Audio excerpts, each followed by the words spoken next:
Ciao ragazzi, this is Katie Portanova, and you're listening to Florence and Me.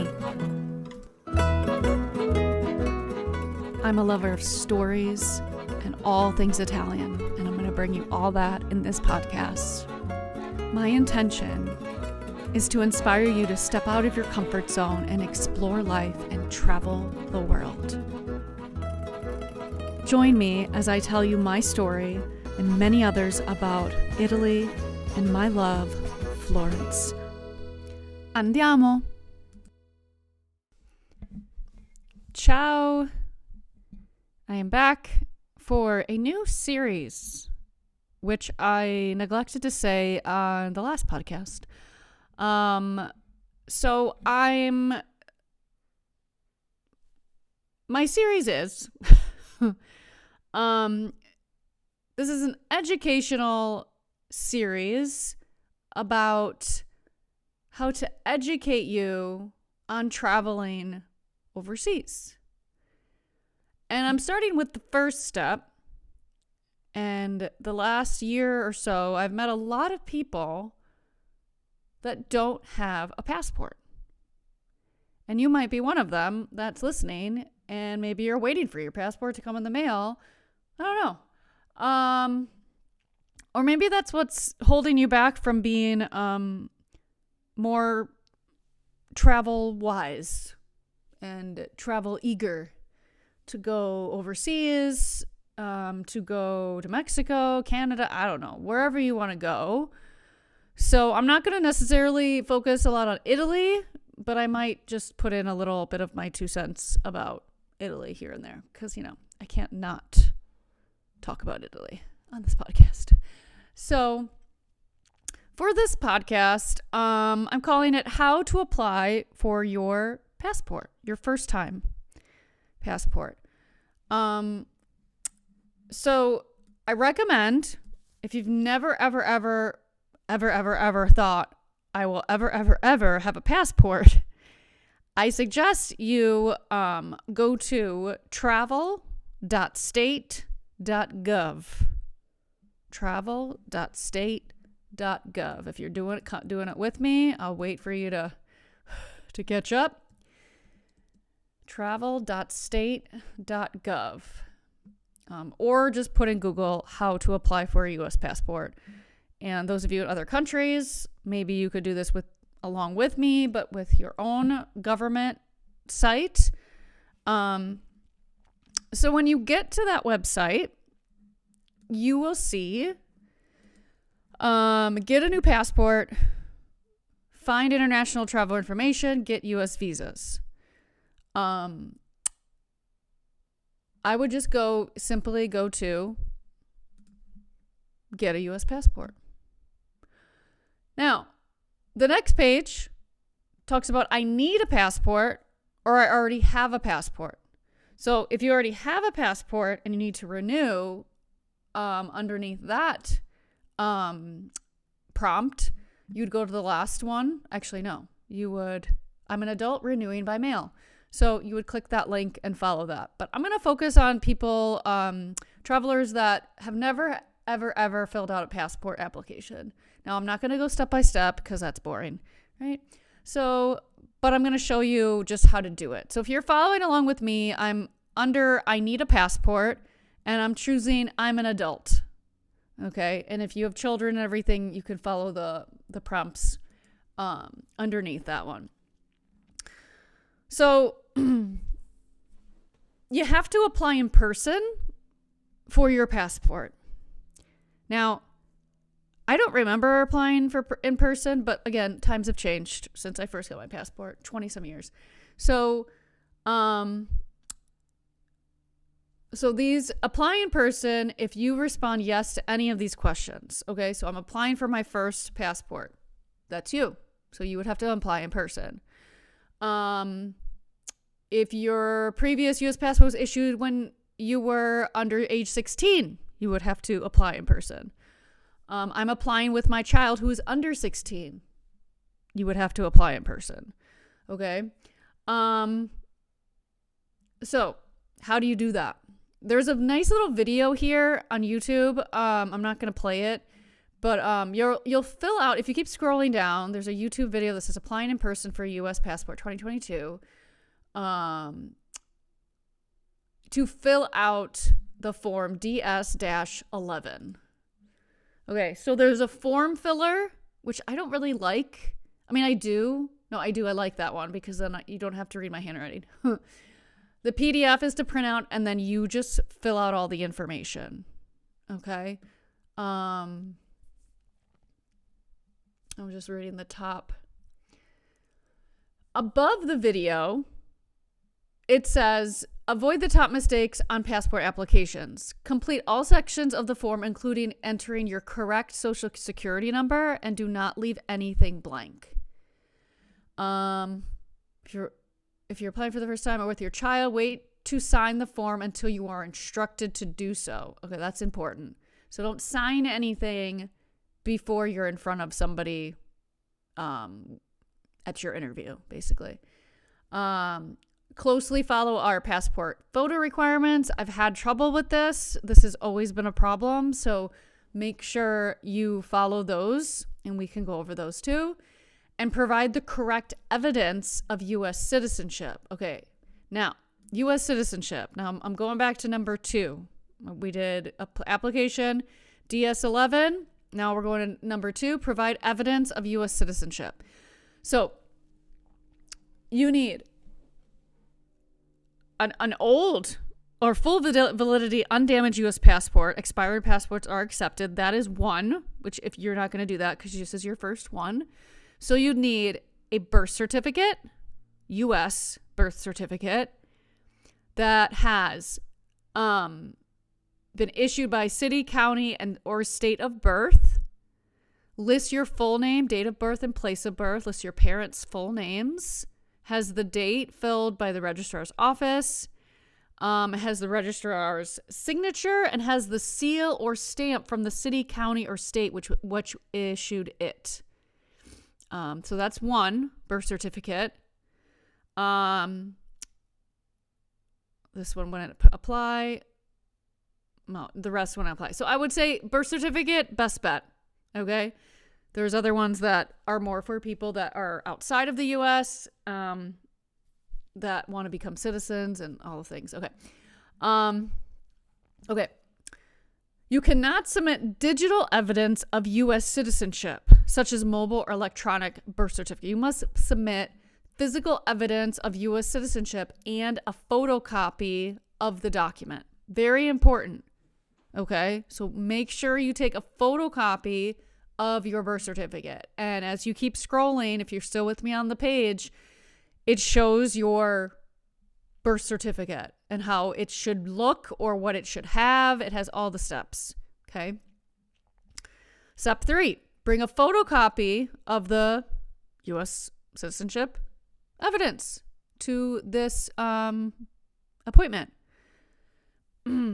It has all the photocopies must be legible on white 8.5 by 11 standard paper, black and white, single-sided.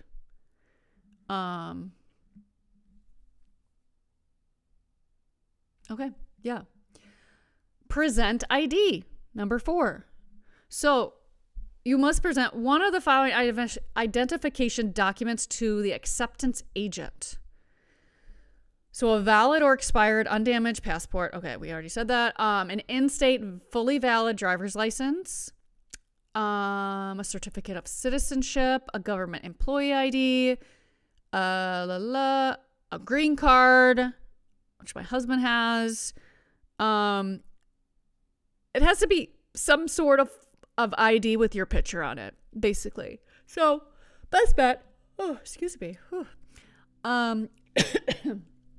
is your driver's license or ID or military ID, government employee ID, okay, with a picture.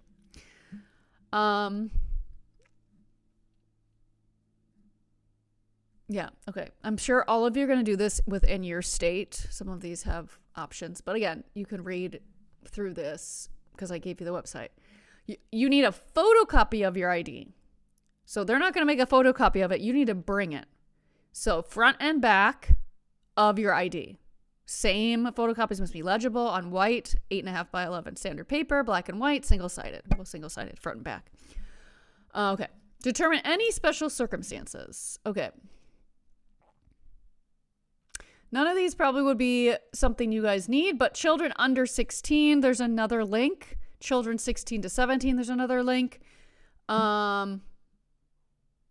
So if you are doing this with a child, then follow those prompts. Okay, then we go for the hardest part, which is provide a photo.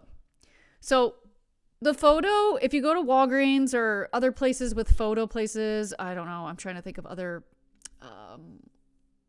pharmacies, stuff like that they usually have, like, they know what the photo size should be, but it's important to know the dimensions, okay?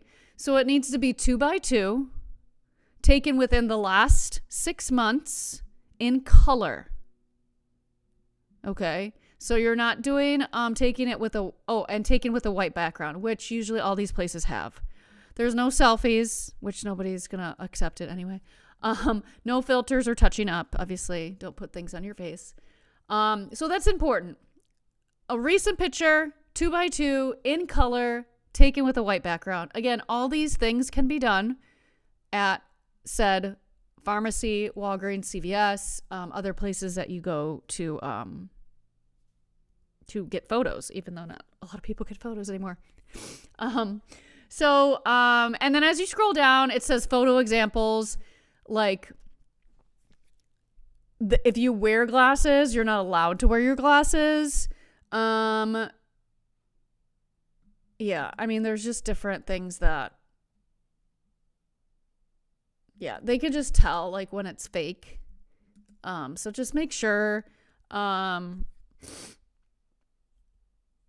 are not allowed. Anything covering the face, scarves, stuff like that. So anyway, I want you to look at all these things to make sure you have the right photo, because it's really horrible when you go to the appointment and then it's the one thing that you thought you had right and it's wrong. So yeah, and there's also a photo tool that you can crop. Can like see if your photo is accepted. Oh, that's even better. God, I wish they had that back then. So there's something you can I'm sure that they're all obviously all photos are digital. Walgreens, CVS will send this photo to you digitally, and then you can put it into this tool to make sure it's accepted. Okay.